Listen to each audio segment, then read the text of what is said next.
What is going on, guys? Your boy Joey 672 coming to you guys with a video right now. So I want to talk about two players, but first of the news, I want to talk about cornerback Avonte Maddox, the future of Avonte Maddox. Now, Avonte Maddox has reportedly got a pay raise, but this isn't from the Eagles. It went from $750,000 to $2.1 million for 2021. This is the last year of Avonte Maddox rookie contract. Now, I think this is because of the bargaining agreement on signing players. So the NFL kind of bumped his pay up for some reason, depending on where he was drafted and I guess the amount of snaps that he did take. So I guess for the last year of his contract from the NFL bargaining agreement, he gets a little bit more money. So $750,000 to $2.1 million.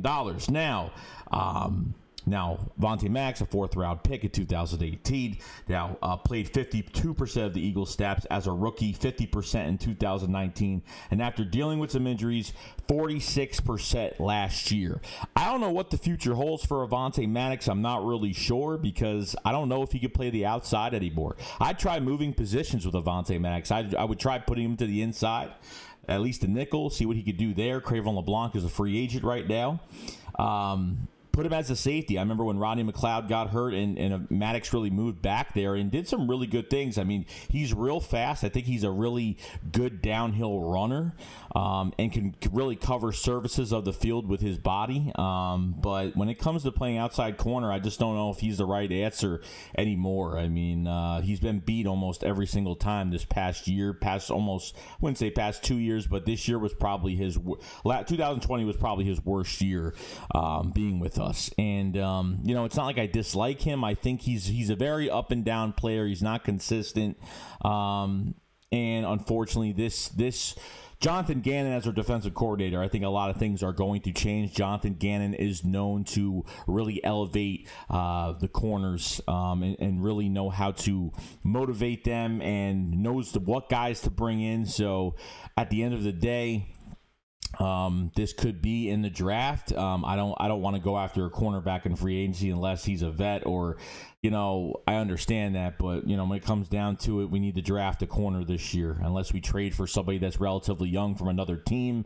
Depending what else we get from, we had the Carson Wentz trade. We have the third round pick, and then we really don't know what we're getting. We're Zach Ertz trade and getting some compensation from that. So compensation could be made if the Eagles want to make a trade for a cornerback, but obviously someone a little bit younger and, is a good, not say a project, but someone that has a good resume on them, for the past few years. But that's just speculation. That's just, what I think could happen. But I think you really have to go in this draft, get some new meat on this team.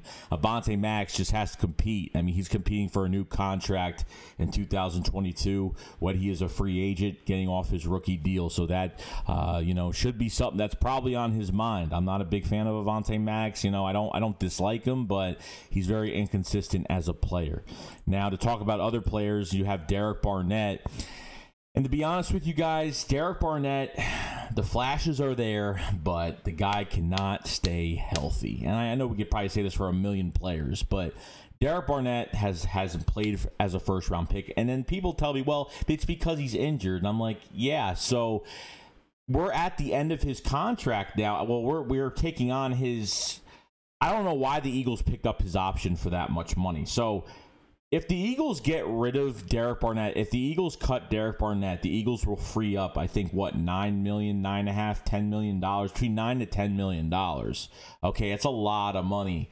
Obviously with Alshon Jeffrey, Malik Jackson getting released because of their restructures, the Eagles are only going to be like 46 over the cap. So yeah, it's not bad. We went from 70 to 46 easily from two guys.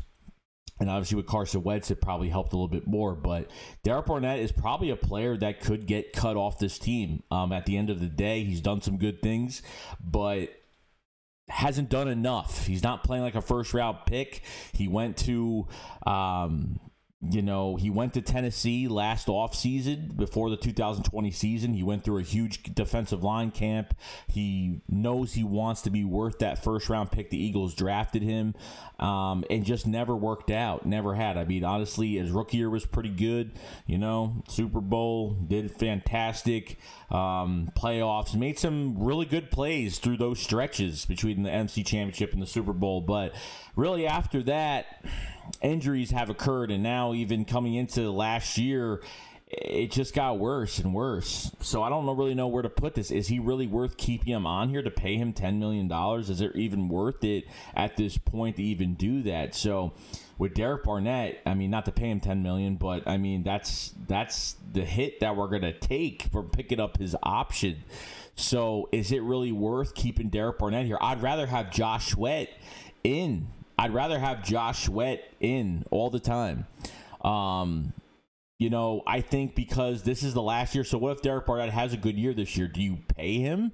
Because is 1 year going to satisfy you? If Derek Barnett has one good year, is it going to really satisfy you? To move on. I'm saying 17 was a good year for him, but obviously, you know, you got to be on a consistent level every single year. Okay, I'm not saying the guy needs double-digit sacks, but he's got to show me that he's very disruptive, and he's definitely not one of the top disruptive defensive ends in the league. With Josh Sweat works better and as him as a starter. You know, Josh Sweat works better as, you know, Josh Sweat's a 4th-round pick that could have been a late first because he had some knee issues, and he dropped to the 4th round, and we picked him up, and he's gotten better every single year. I don't like Josh Sweat as a rotational guy. I like him to be in the game the whole entire time. Obviously, the Eagles like to have depth, but to save some money, if Derek Barnett got released, I honestly would not care at all. I mean, I really wouldn't. There's tough decisions that have to be made, guys, but is Derek Barnett going to be something? I don't know. I have no idea because the guy's always injured. The guy can't stay out of the field. The guy works hard to come back every single time, but I don't see the production that I should see from Derek Barnett. So, other than that, guys, that's pretty much it. Avonte Maddox, news on him and his pay raise, and what is the future of Avonte Maddox, and then obviously Derek Barnett, and you know, the Eagles picking up his option for 2021, playing his last year here. Obviously, when the Eagles pick up an option for a player, obviously if the team picks up an option, they want to see the market value for the player. So they're interested in re-signing Barnett, obviously, but at the same time, they don't have to do any of that. They can just say, it's not going to work out. You know what I mean? It's going to be a waste of money. You know, it's not, you know, he's not the player that he should be, which I do believe, you know, and blame injuries. And, you know, if a player gets injured and he's not playing what he's supposed to be, it might not be his fault because he's getting injured, but that's the name of the game. That's the name of the business, and that's how it goes. So other than that, that's pretty much about it. I will see you guys later. Shakes go up, follow, so I peace out, guys. Peace.